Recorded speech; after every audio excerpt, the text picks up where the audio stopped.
Then in the clip early on, I jumped to a different, I call it scene 8 here.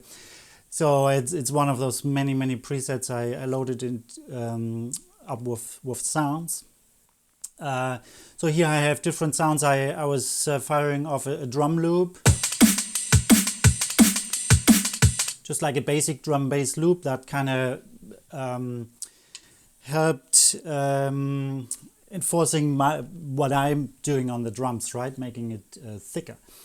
Then I was also running kind of like a percussion loop. And I used the same setting for all the loop-based material. First strike starts the loop, second strike stops the loop.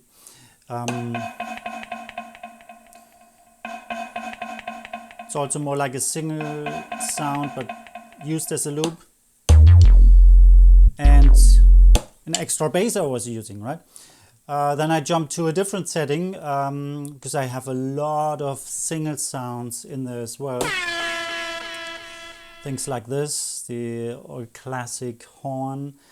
I think I was using preset 36, which I call the bass, and it has a lot of, let's say, ambient sounds I can put on top of whatever I create.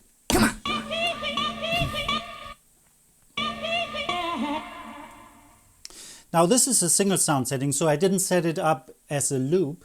Instead, I triggered by striking with the pad.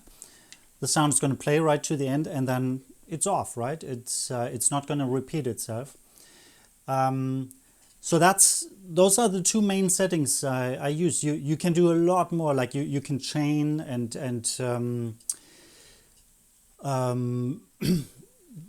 go into the settings and do the stop setup things. So let's say I can actually show you that with my bass loops, because that's what I did there as well. If I want to change a bass loop, let's say I'm playing this one for a while, and then I want to change the setting, I can just strike.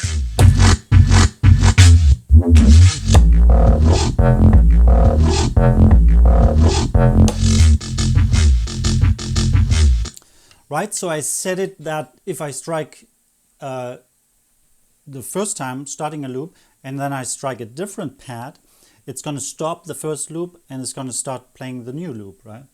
Which is an extremely cool feature.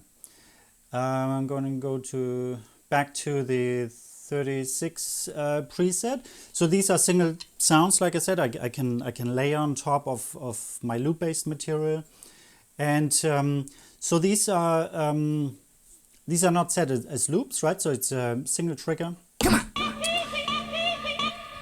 But the beauty about this is, if you strike the pad several times in a row, it's going to start playing the sample over and over again, right? And by using some dynamics too, you can use it also like as a delay, right? So you can layer the sounds just like that.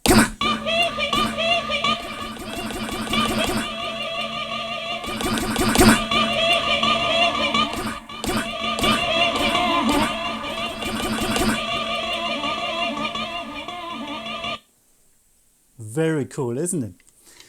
So yeah, these are the two main settings I use. So the single triggered sounds and the loops.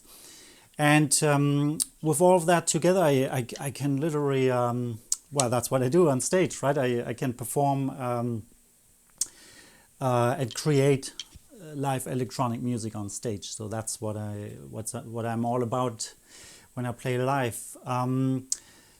So I think, well, like I said, the unit has a lot more to offer. You can also record, like it has a microphone input. You can record your own sounds. You can plug in your guitar and record your own riffs and fire them off. So, or your own drum sounds. You can import anything you want, right? Like you can trigger your, you can record your acoustic drum kit and import the sounds into the SPD-SX. So it's an incredibly versatile instrument, and that's also why it's my favorite electronic instrument. All right, so I hope this gave you some ideas of how to use the SPD-SX, and well, have fun with whatever you do. Take care.